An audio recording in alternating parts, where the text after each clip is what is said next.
And so I thought I'd go into secondary education and be a teacher of either English or history. I went down to the lower campus where Dean Law's office was to have a registration change made. And he asked me what I was going to major in. I told him, he said, "Oh, you don't want to do that." He says, "Secondary teachers are a dime a dozen. You want to go into elementary education." He says, "That's where the future is."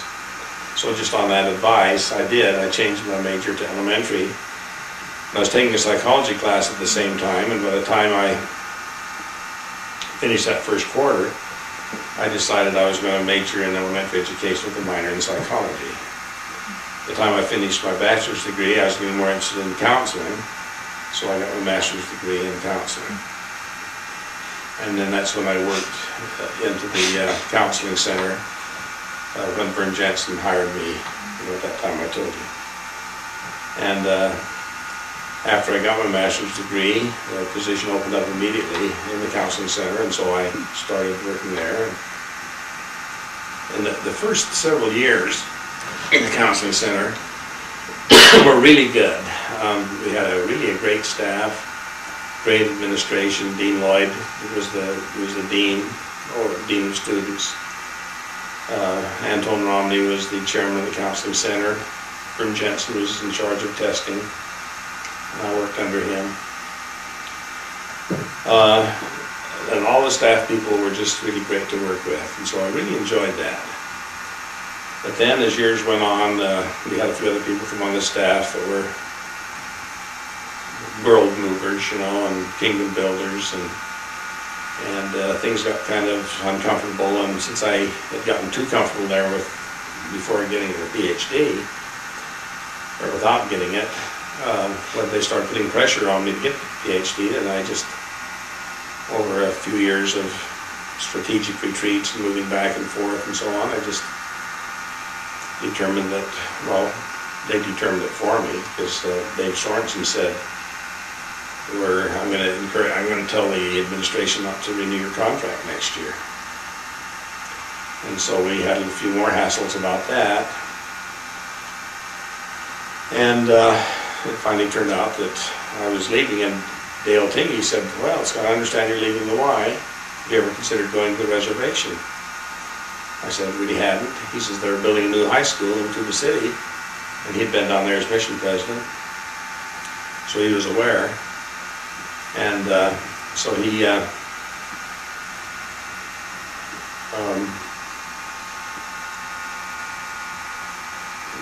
put me in touch with the school down there, and I went down there, and just after a 5-minute interview, they offered me the job. And in the meantime, I had interviewed for some jobs over at Los Alamos, New Mexico, where the atomic energy labs are. And they had a real professional setup, really professional administration, professional teachers. It was just a real first-class operation.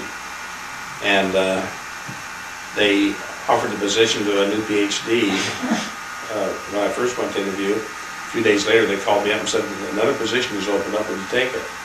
I said, "Well, in the meantime, I've signed a contract for Tuba City." And they said, "Oh, you can ask out of that if you want." And I, back in those days, I was of the opinion if you made a commitment, you had to stick to it, which I've learned better now, but they wouldn't have been offended. It wouldn't have been a big problem if I'd have got out of the contract. Plus the fact, Tuba City was a lot closer to Provo than Los Alamos, New Mexico was. So I said, I think we better stay closer to home. Don's mother was sick. And so, professionally, Los Alamos would have been a great opportunity because of their professionalism. But for the family, going to Tuba City was good. Now, I still kind of wish I never left BYU, because, I still bleed true blue blood, but I have friends there at BYU who said, "Oh, we wish we had the guts to get out of here,"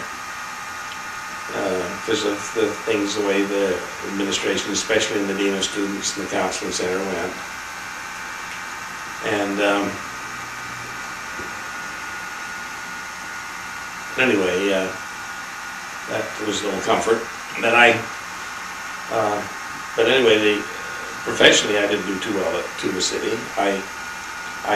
They don't know how to use counselors there, and so I determined what I could do to help the kids. And so I worked real hard at helping the kids in some specific areas by reaching out to them, because they wouldn't come to us necessarily, mostly Navajo kids. And so that first year or two were pretty good, but then each year Don would say, let's try a little harder to get out of here. Let's try a little harder to get a little closer to civilization. So by then, Paige was starting to look pretty good to us. Paige wasn't particularly impressive the first 2 or 3 times we went through there, but after being a couple of years in Tuba City, Paige looked real good. And a position opened up, and I went there, and we spent more time there in that house in Paige than any place we've ever been. But then and then my professional work there wasn't particularly satisfying. The most satisfaction I received outside of family and so on was working on the city council for about 8 or 9 years. That was really quite satisfying. Even getting into the city council in the first place was very satisfying. To get into politics and sell yourself and get elected, it was quite a project. It was quite satisfying. And someday, Stephen wanted me to tell more about that, and I told him one night, we were having a little visit, and I told him more of the details. And it was really a satisfying experience to become an unknown and to go in there and put together a campaign and go from bottom man on the totem pole during the primaries to near the top in the general election. And then each year after that, I was okay. But achieving that was satisfying. And then the things we accomplished on city council was very satisfying. So I received very little satisfaction at school professionally, but quite a bit on city council. And speaking of jobs, at that time I was both in Tuba City and Paige. I was teaching night classes for Yavapai College, Coconino Community College, Northern Arizona University, that sort of thing, teaching a class or two in a semester. And and working for Park Service during the summers, which was quite satisfying too. Cleaning toilets and picking up garbage. And how can that be satisfying? Because I was doing a good job. I made those toilets shine. And I picked up garbage along the way. And the people, old Adrian, what was his last name? Tuffin's first sergeant. Coarse language, tough language. But he told me, Scott, he says, you're the best worker we got. Adrian,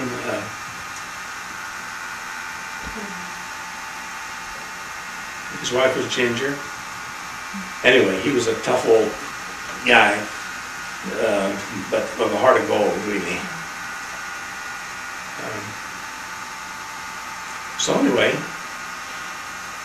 just doing even a menial task, doing it well, and knowing that you're doing it better than somebody else was quite satisfying. I think just a little interjection here. I think when I think about the things I learned from just being your daughter, I feel like I learned the value of work, and not just as a necessity, but as something that can be satisfying. And maybe it's because of this projection that whatever you were doing, you could find some value in that and some satisfaction. And I would like to know a little bit more about how you felt about your counseling. There were certain areas of counseling that I felt success in and felt good about. The areas I felt that I was most productive and most helpful were in group situations. Even though one-on-one counseling can be very satisfying and you're in control, maybe more than you might be in a group. I just felt more success in some of the groups. I had some groups that would meet in our home in Indian Hills, and as I conducted their interaction and their influence on each other and what they were doing for each other, it was quite satisfying. I had some groups at the college that were good. Premarital counseling I did, I felt good about. I gave a few tests. I wish we had some of the instruments then that they have now that help in communicating and help in achieving some insight and understanding and so on. But pre-marriage counseling was quite satisfying. The classes I taught in marriage and family at BYU were often more satisfying than the counseling because of the fact that the structure of it and the things I was trying to accomplish. And my main goal is just to help the young couples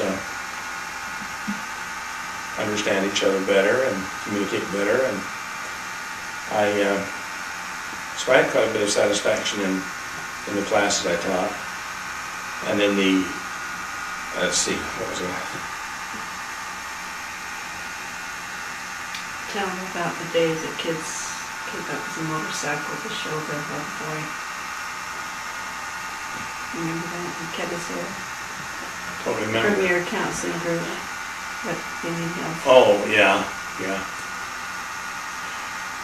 I can't really remember the details except that he was kind of a free spirit, you might say. He saw himself as a kind of a borderline hippie culture, and he was wearing long hair and just, kind of typical hippie back in those days when hair and those kinds of things were made big deals out of, And so he came up to show me that he'd cut his hair or something like that. The whole group came up. I can't remember. It's kind of coming back to me, but I don't really remember that much. I took a class from you and Vern at BYU. When we were working on the hotline, the telephone hotline. I was working at the crisis line, and it was before I started working at the gathering place, and I took a class from you guys, and I got a reference from Vern to get that job, because I'd taken a class from him. And I remember thinking, wow, because I had never seen you actually in a classroom situation before as a teacher, and I do remember it made quite an impression on me, how well you taught and the way you would talk to students, and I just had never, it was really kind of eye-opener. It was really neat. I want to know about your sabbatical. The sabbatical you took at the state hospital, what was that? I had 2 sabbaticals while I was there. One was a sabbatical to go up to Utah to take some classes in their the clinical psych program, and the other sabbatical was at the state hospital. I worked as a psychologist there just for that year. And that was, in a sense, satisfying. I know that I had the respect of the social workers and the nurse who had a great deal of respect for your grandma. They were colleagues back in the early days of the hospital. This lady was a very gracious lady, a fine nurse, and we would form a team. There'd be the nurse, the psychiatrist, the social worker too, and myself as a psychologist. And I wasn't really a well-qualified psychologist because a lot of the kinds of tests that psychologists give, I couldn't give. I wasn't very far into projective tests, but I could do some of the others. And so I did make a contribution, but we would fly every other week down to St. George